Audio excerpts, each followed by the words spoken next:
mempresentasikan PPT-nya, saya mewakili kelompok 2 mohon izin kepada Ibu Laila selaku dosen pengajar mata kuliah dan lembaga keuangan. Ada pepatah yang mengatakan, tak kenal maka tak sayang. Maka dari itu sebelum memulai presentasi dari kelompok kami, izinkan saya untuk memperkenalkan nama saya beserta anggota saya. Saya pribadi, nama saya Rizky Situmea, biasa dipanggil Rizky. Di sebelah saya ada Sekar Aisyah Putri, biasa dipanggil Sekar. Untuk berikutnya ada Siti Ramadhani, biasa dipanggil Siti. Berikutnya ada Laura Pinatul Jama, biasa dipanggil Laura. Dan yang terakhir ada Sofyan Ari, biasa dipanggil Sofyan. Mungkin ada pengulangan biar teman-teman ingat. Saya Rizky, sebelah saya Sekar, Siti, Laura, dan terakhir Sofyan. Ingat ya teman-teman? Ingat toh? Oke, kita langsung masuk ke materi dari kelompok kami, kelompok 2 yang telah diberikan, yaitu Otoritas Jasa Keuangan dan Lembaga Definisi OJK. Jadi teman-teman, OJK itu merupakan singkatan dari Otoritas Jasa Keuangan yang dibentuk pada tahun 2011 melalui Undang-Undang Republik Indonesia Nomor 21 tahun 2011. Nah, OJK itu mempunyai lembaga yang dibagi dalam beberapa sektor atau beberapa golongan. Yang pertama itu lembaga jasa keuangan di dalam sektor perbankan. Itu contohnya itu ada bank umum, bank syariah, dan bank BBR. Yang kedua itu adalah lembaga jasa keuangan di sektor modal. Contohnya itu adalah perusahaan publik, perusahaan sewa, dan bank konstitusian. Lalu yang terakhir itu lembaga jasa keuangan di sektor perasuransian. Contohnya itu teman-teman bisa lihat ada pensiun, lembaga pembiayaan, lembaga jasa keuangan, dan mungkin ada tambahan asuransi kesehatan atau asuransi jiwa. Oke, berikutnya.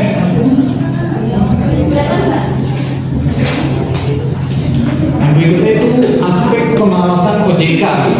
Jadi di sini tuh lebih ke arah tujuan dari pemastikan OJK itu ada 3. Ada pengawasan dalam aspek prudensial. Tujuannya ya untuk memastikan bahwa lembaga keuangan dapat berjalan dengan sehat dan mematuhi ketentuan permodalan yang telah ditetapkan. Yang kedua itu pengawasan dalam sektor kepatuhan. Tujuannya untuk memastikan lembaga keuangan terpenuhi peraturan dan ketentuannya yang berlaku. Jadi tidak ada yang lewat dari ketentuan. Jadi semua kembali lagi ke aturan yang telah ditetapkan OJK. Baru yang terakhir itu pengawasan sistematik. Pengawasan sistematik itu tujuannya hanya untuk memonitor agar tidak ada yang mengganggu stabilitas sistem, atau lebih tepatnya tidak ada hacker. Berikutnya pengaturan dan pengawasan kelembagaan. Mungkin ini lebih ke cara mengatur ya, OJK cara mengatur gimana dalam bank kelembagaan itu. Misalnya melalui perizinan kita bisa lihat bank yang baru berdiri itu akan memiliki izin untuk mendirikan bank. Kita lihat pembukuan kantornya apakah mungkin jelas, stabil, terus anggaran dasarnya, rencana kerja jangka ke depannya bagaimana, serta kegiatan usaha bank. Jadi kita bisa mengetahui apakah itu ada yang baik atau ada yang buruk. Berikutnya. Di slide berikutnya ada 2 pengaturan dan pengawasan mengenai kesehatan bank. Yang pertama ada likuiditas, rentabilitas, kualitas aset, tiap kecukupan modal minimum, batas maksimum pemberian kredit, hasil pinjaman, ada pinjaman dan cadangan bank. Yang kedua ada laporan bank yang terkait dengan kesehatan dan kinerja bank. Yang ketiga ada sistem informasi debitur. Yang keempat ada pengujian kredit atau credit testing. Dan yang terakhir ada standar akuntansi bank.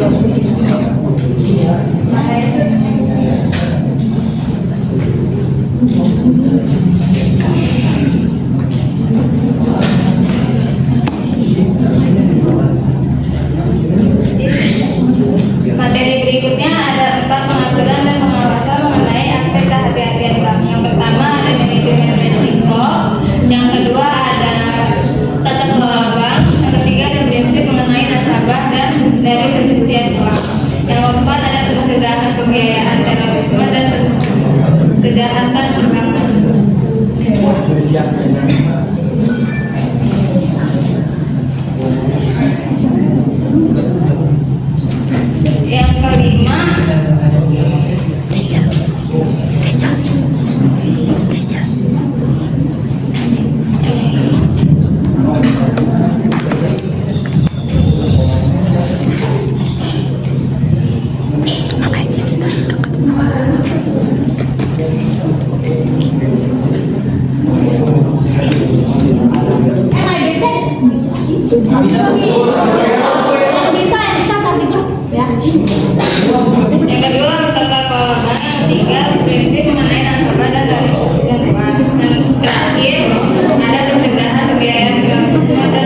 satu, menetapkan peraturan perundang-undangan di sektor jasa keuangan.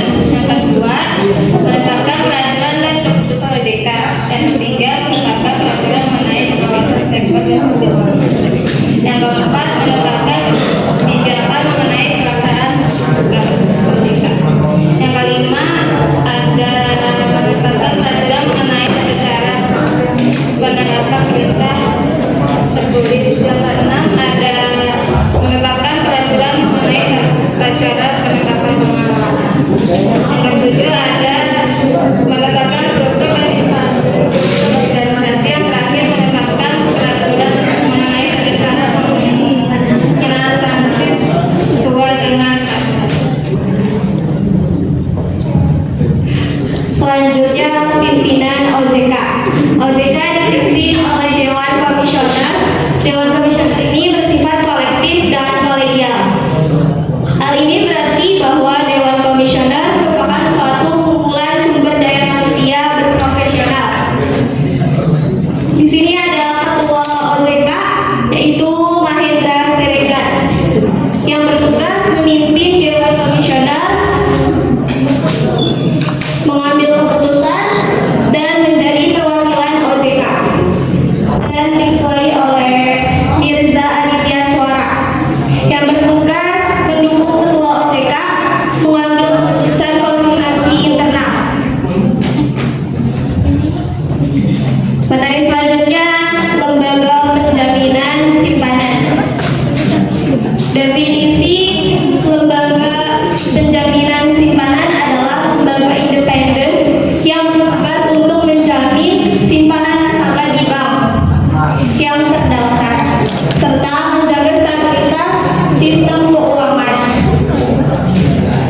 Badan Lembaga Penjamin Simpanan dibentuk berdasarkan Undang-Undang Republik Indonesia Nomor 24 tentang lembaga penjamin simpanan yang ditetapkan pada 22 September 2004. Undang-undang ini mulai berlaku 12 bulan sejak diundangkan, sehingga pendirian dan operasional LPS dimulai pada tahun 2005. Setiap bank melakukan kegiatan usaha di Republik Indonesia wajib menjadi peserta penjaminan LPS.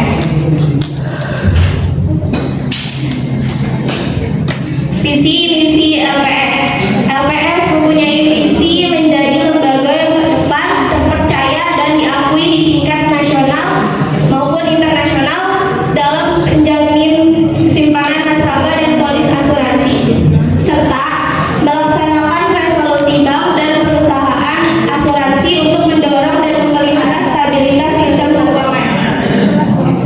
Misi LPS menyelenggarakan penjaminan simpanan nasabah bank dan polis asuransi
lainnya.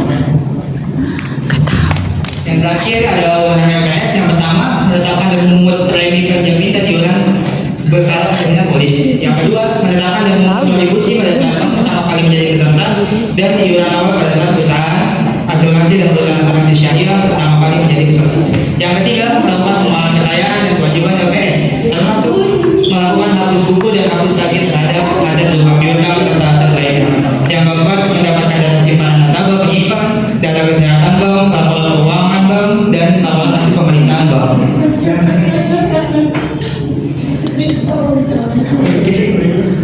Mendapatkan data pemegang polis bertanggung dan peserta asuransi, data kesehatan perusahaan asuransi dan perusahaan asuransi syariah. Yang keenam, melakukan rekonsiliasi, klarifikasi, dan atau konfirmasi atas data tersebut pada angka 4 dan 5. Yang ketujuh, menetapkan syarat, tata cara, dan ketentuan pembayaran klaim penjamin dan pelaksanaan penjaminan polis. Yang ke-8, menunjuk penguasaan dan atau menggunakan pihak lain untuk bertindak bagi kepentingan dan atau atas nama LPS. Yang terakhir kita kesimpulan materi OJK dan LPS. Sinergi antara OJK dan LPS sangat penting. OJK mengawasi dan mengatur lembaga keuangan, sementara LPS memberikan perlindungan terhadap simpanan nasabah. Keduanya bersama-sama menciptakan ekosistem keuangan yang aman, sehat, dan berkelanjutan di Indonesia.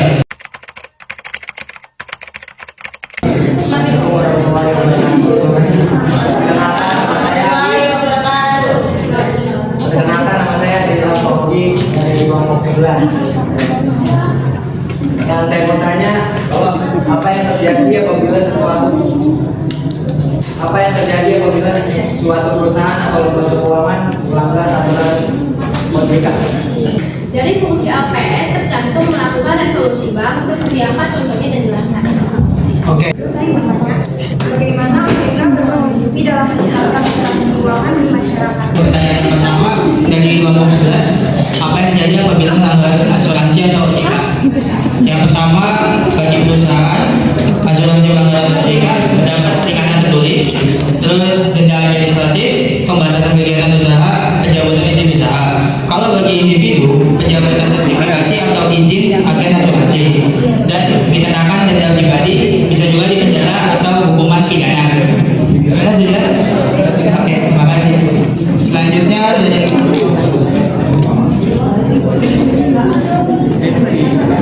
saya pertanyaan kedua ya, itu dia contoh resolusi bank dan jelaskan. Yang pertama, resolusi bank, contoh resolusi bank adalah resolusi Bank Senturi. Resolusi Bank Senturi adalah bank yang mengalami kesulitan likuiditas serius pada tahun 2008 di tengah krisis keuangan global. Dan selanjutnya ada resolusi Bank Muamalat. Bank Muamalat Indonesia, bank syariah utama di Indonesia, mengalami kesulitan finansial akibat tingginya kredit bermasalah dan masalah likuiditas. Oke, ada juga jenis dari resolusi bank. Yang pertama ada Bail-in dan Bail-out. Sampai situ jelas? Oke, terima kasih. Selanjutnya pertanyaan ketiga, bagaimana OJK dalam meningkatkan literasi keuangan di masyarakat? Yang pertama, peran OJK untuk meningkatkan literasi keuangan di masyarakat adalah edukasi publik. Edukasi publik adalah mengajak masyarakat itu mengikuti program keuangan atau kampanye yang ada sikapi uangmu. Ini mencakup topik seperti perencanaan keuangan, produk keuangan, dan pengelolaan risiko. Yang kedua ada inklusi keuangan. OJK turut mendukung program inklusi keuangan yang bertujuan untuk memperluas akses masyarakat. Terus ada peran mengelola keuangan, program CSR untuk edukasi keuangan, program keuangan edukatif, ada juga pendidikan formal dan informal. Terus ada peran media massa dan digital. Oke, untuk pertanyaan ketiga, apa sudah cukup? Jelas? Oke, untuk pertanyaan yang pertama itu sangat mudah. Apa fungsi pengawasan prudensial oleh OJK? Saya di kelompok 8. Saya di sini sudah ingin menjawab pertanyaan.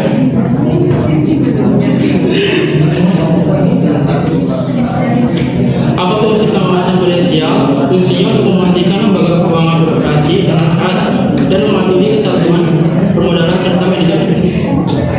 Kedua, apa saja sektor lembaga jasa keuangan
fundamental sistem keuangan Indonesia.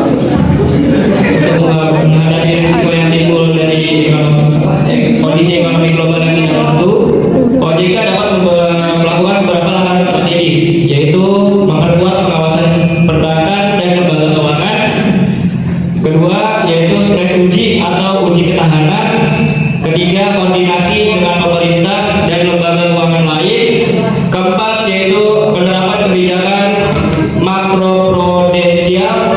Kelima, peningkatan transparansi dan komunikasi. Secara dokumen. Teman-teman boleh beri tepuk tangan dong.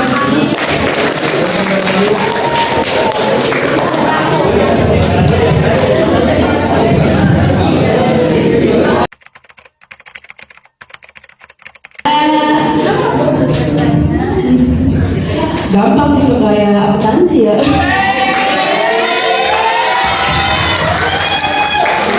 Imunisasi.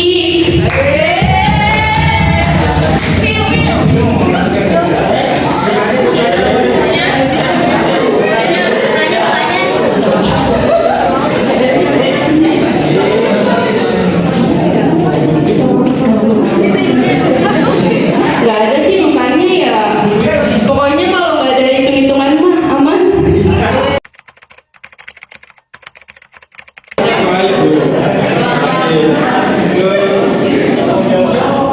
Abang bisa ngasih jam istirahat sebelum mulai.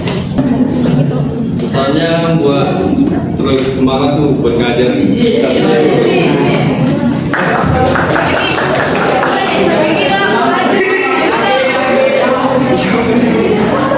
Tahu namanya?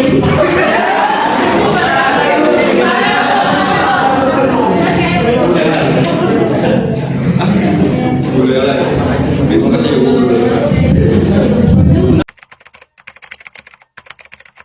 Oke teman-teman, cukup sekian presentasi dari kelompok dua yang telah kami bawakan. Saya pribadi mewakili teman-teman saya, mohon maaf apabila ada kekurangan dalam tuturan kata ataupun perilaku, mohon dimaafkan ya teman-teman. Cukup sekian presentasi dari kelompok kami. Assalamualaikum